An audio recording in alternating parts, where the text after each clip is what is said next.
DMD, or Duchenne muscular dystrophy, is the most common muscle disease affecting young boys. It affects about 1 in 3,600. It's an incurable condition, and it results in really muscle weakness that worsens over a boy's lifetime.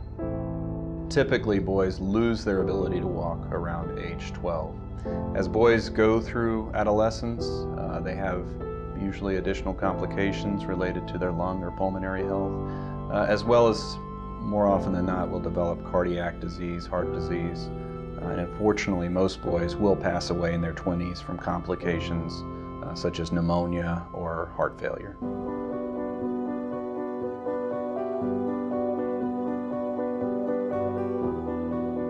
In order to combat diseases like this, we have to study the structure of proteins that are associated with that particular disease. In order to do that, we first must crystallize the protein. And that crystal is basically millions of copies of that same protein aligned like a row of bricks on a wall, but in 3 dimensions. But here's the problem. When we try to grow a crystal on Earth, gravity can affect the way the molecules become aligned on the crystal surface, and that affects the overall quality of the crystal.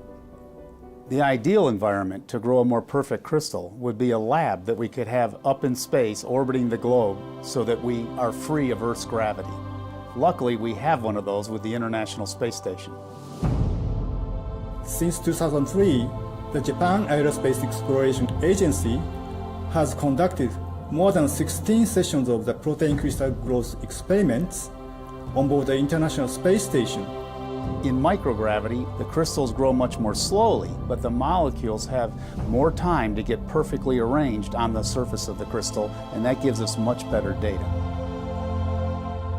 One of the most promising results has been gained by studying a protein associated with Duchenne muscular dystrophy.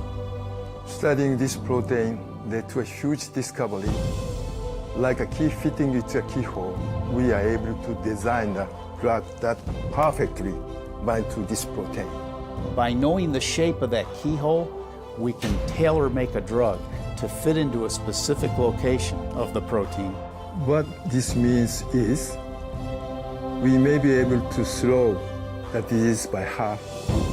Instead of being in a wheeling chair at 12, we might be able to push that age to 25. Instead of being dependent upon this patient at 20 years old, it would be 40. What we're talking about is potentially doubling the lifespan of many of these DMD patients. And it's all because of research opportunity afforded to us by the International Space Station. This research is really just in its infancy. There are literally thousands of other proteins whose structures we need to determine, and the International Space Station is going to provide a platform where we can hopefully grow much better crystals that allow us to get structures and to learn more about how these molecules function in our body, in bacteria, or in viruses. We're doing this research not just for ourselves or our children, but for generations to come. Many of the protein structures that will be determined wouldn't be possible without the International Space Station.